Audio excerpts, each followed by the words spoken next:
All right, so we have known for basically the entirety of this massive spike in inflation that we've been seeing recently that there are really two main underlying primary causes or reasons for this spike in costs for average Americans. And those have been, number one, obviously breakdowns in the global supply chain due to our globalized and interconnected economy, largely due to the COVID pandemic. And then number two would just be corporate profits, where corporations within the United States and around the world are essentially using the narrative of inflation that is being pushed largely by corporate media outlets in order to artificially drive up their prices at the expense of the American people and at the behest of their shareholders and executives. So we got some new data coming out here from the New York Times, which is giving us a perfect glimpse, this time specifically on gas prices, in terms of how much the American people are getting completely ripped off by these fossil fuel companies as they take advantage of the ongoing Russian invasion of Ukraine and other mild supply chain disruptions in order to again artificially raise their prices. So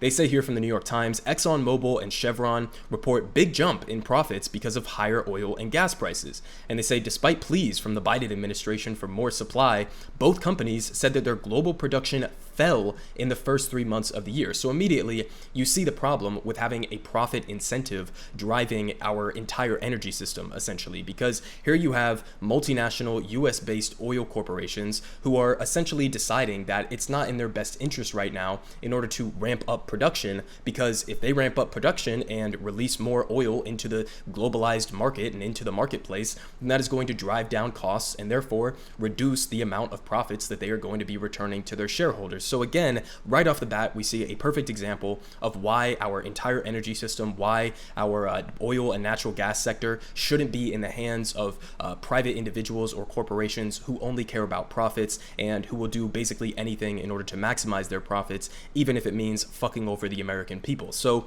they continue here with some more details, saying that ExxonMobil and Chevron, the largest US oil companies, on Friday reported a second consecutive quarter of robust earnings as oil and natural gas prices continued to rise after the Russian invasion of Ukraine. Now, obviously, Russia invading Ukraine, Russia being one of the largest producers of oil around the world, not really to the United States. They mostly export to Western Europe, but basically there are real tangible effects from the Russian invasion of Ukraine on the global oil market. But that doesn't necessarily mean that there's going to be a one-to-one correlation in increased gas prices for average Americans as a direct result of this invasion. And in fact, as you're going to see here from the data, pretty much almost the entirety of the cost increases at the gas pump that you have been experiencing here in the United States has been driven in service of these shareholders and executives at these fossil fuel corporations. So they continue saying in the past, Chevron, Exxon, and other energy companies invested heavily when prices were high, only to see losses when prices fell as the industry flooded the market with supply.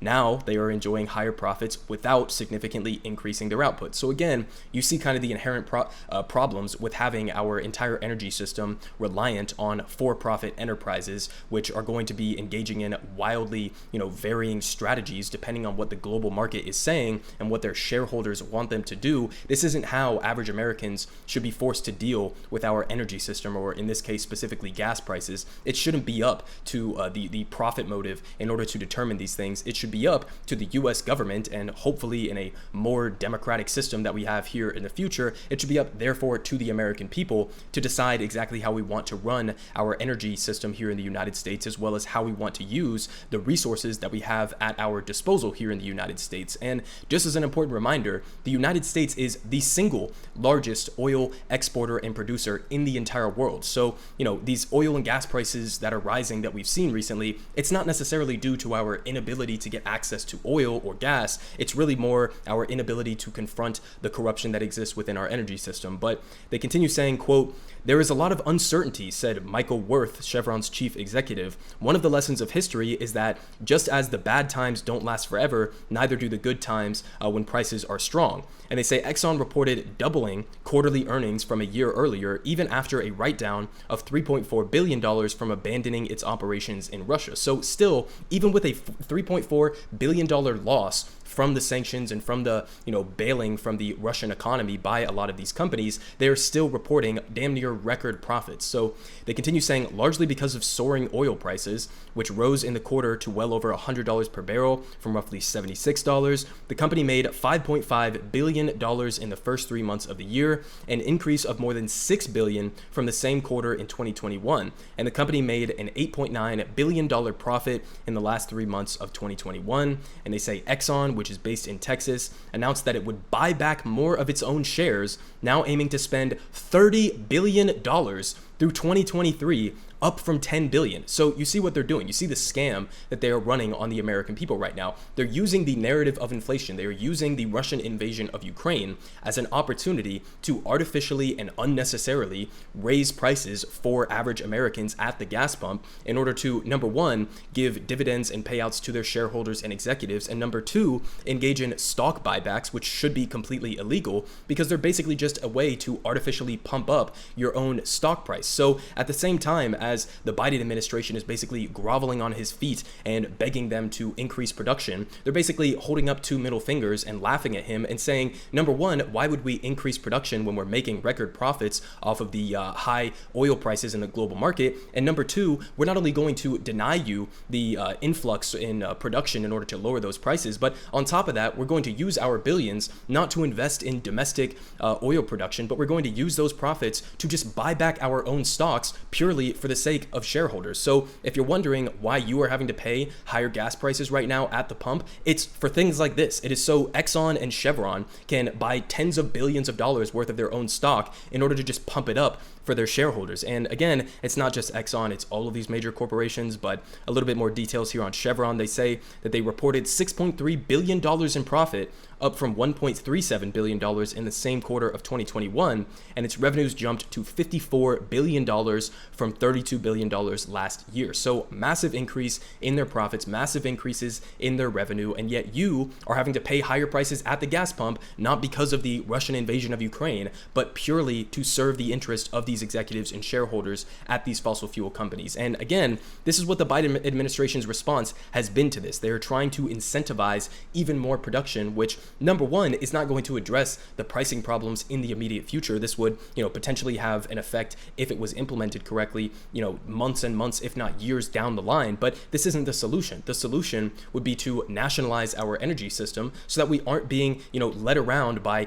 Wall Street shareholders and executives who don't have the best interests of the American people at heart. All they care about is maximizing their profits, which in this case, as in many cases, means ripping off the American people. So this is not a legitimate response. And on top of that, it also comes as the UN and the International Energy Agency is essentially telling us that if we invest more in fossil fuels, we have damn near no chance to meet the standards, the tepid standards that were laid out in the Paris Climate Accord. So again, pretty much the exact opposite approach that you would want if you wanted to actually lower prices in the short term or to aggressively transition away from oil and other fossil fuels so that we don't have to rely on these massive corporations. So, the Biden administration really going with the worst of both worlds here in their response. But again, this isn't just unique to the oil and gas or the fossil fuel industry. This is something we have been seeing consistently across the board in the American economy. So here from the Economic Policy Institute, they put together a great breakdown here, which gives us a perspective in terms of how much inflation is really just being driven by corporate profits. So they say corporate profits have contributed disproportionately to inflation. How should policymakers respond? And they say the price of just about everything in the US economy can be broken down into three main component costs. These include, number one, labor costs, number two, non-labor inputs, and the markup profits of the first two components. And they say good data on these separate costs components exist for the non-financial corporate sector, the NFC, those companies that produce goods and services of the economy, which make up roughly 75% of the entire sector. So where are we seeing the primary jump in prices? Well, they say since the trial of the COVID-19 recession in the second quarter of 2020, overall prices in the NFC sector have risen at an annualized rate of 6.1%, a pronounced acceleration over the 1.8% price growth that characterized the pre-pandemic business cycles of 2007 to 2019. So already this massive spike in inflation across the board of like 6.1% for a lot of these goods and services. This is like, coming at a time where average American workers have been seeing their wages stagnate, not only over the COVID pandemic, but also for the last number of decades. So this is basically taking a pay cut from average American workers. But they continue saying that strikingly, over half of its increase, 53.9%, can be attributed to fatter profit margins. Let me say that again. The overwhelming majority, the outright majority of the increased costs that you are experiencing as an average American, as a consumer, is coming straight into the profits or is directly attributed to the profit margins of these massive corporations, okay? Your money is going towards the pockets of these billionaires and of these Wall Street executives that are driving this up artificially. And they say labor costs are contributing less than 8% of the increase. So 8% of the increase due to labor costs, and contrast that with what the media, the corporate media, has been pushing largely as an explanation essentially for this increase in inflation and this increase in costs. We see it every single day, them coming out with stories of how, these poor employers, they can't find anybody to work for, shitty jobs with shitty benefits and shitty pay, etc. And poor me, the business owner. Meanwhile, we're seeing a outright majority of the inflationary pressure is coming as a direct result for their fatter profit margins. So it's just completely contradictory to what the overall narrative has been. 8% of the increase is attributable to actual labor costs. And they say this is not normal. And they say from 1979 to 2019, profits only contributed about 11%. Okay, so 11% from 1979 to 2019, now it's over 54% to price growth, and labor costs were over 60%. And as shown in figure A below, non-labor inputs, a decent indicator for supply chain snarls, are also driving up prices more than usual in the economic recovery. So, again, the lesson here is the same lesson that we've been preaching about for the entirety of this inflation crisis that we've been seeing over the last number of months or year or so. So there are two main issues here. You have, number one, the supply chain issues, which if you wanted to actually address that, you would robustly invest and make those investments in domestic manufacturing, in different various sectors that we have to rely on, countries like China, etc. for. You would make those robust investments in the supply chain here in the United States, increase domestic manufacturing here in the United States. And number two, the other thing that you would do is you would go after these corporations who are engaging in essentially price gouging the American people, using these different narratives of inflation or the Russian invasion of Ukraine in order to take advantage of consumers. So you need to break up monopolies. You need to aggressively lobby them in the public sphere. Joe Biden should be going out and railing against these corporations every day, demanding that they lower their prices. Or if those things fail, which they probably would, at the end of the day, this is just another lesson that you shouldn't have the profit motive determining entire economic sectors like our energy system or like our healthcare system or like our housing system, because these are not markets that are effectively able to be wielded by capitalists. They are only going to serve the interests of their executives, of their shareholders, and they will do it at the expense of the American people.